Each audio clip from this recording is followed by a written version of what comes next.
Pa mua ngā luenga te tau na manui ai le tunu o mātou tamu whai atu i le tūlanga i sili o na te oto i le angatonu.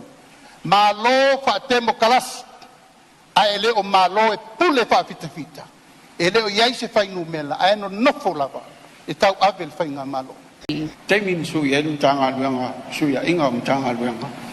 Ele i aisa vanua le wha amal malama mai ai o le alfa le tonu. Bawale mea le aisa wha malo, le aisa wha fitai, le aima se mawhau mo isi tangata ma fianga na mai ai. Ngalo le tau tinga i le tele o le ao ma le po ta tau mwhai e tue ngā luenga a wā mātou te fou umai le atua i ngā luenga. Lawa fionga le sau whapito upu tau tino e tele a mana ia tangata. E tele whataua mana onga o tangata. E te wa ai maua lalo i tangata. O le pine o lau tala lea. Tusia mātua tu au. Na tu li mātu iau au. Ai mai sei fo i kapeneta. E te leo la ngona le mawhatia o mātua. I le tangi mai. I le ele o whanau.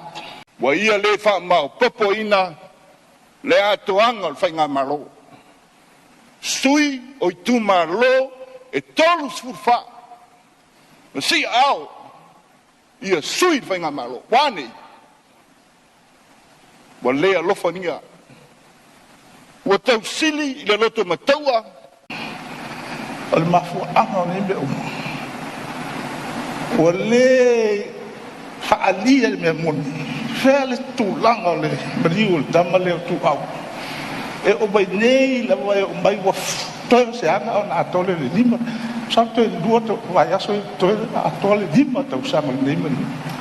E o mai nei ya le. O tele ngalo ya tiau le whaalo nu. Na tau atu tau puai luma le malai titi o toa. Fata mali oi luma le kapeta mumu. A whale a lupo. Na ole tupu a peletaria ma oi sa vali. Me na ole a. Ole whaalo lai manatu. Na oi ka mai tai o le pati. A lai me le wa fai. Wa tasi oi a wa mangungu a korko au. Me le wa iai nei i tu ole pale mene le atu. A ole tau mawale la bat. Wa tuli ba tau tulepa.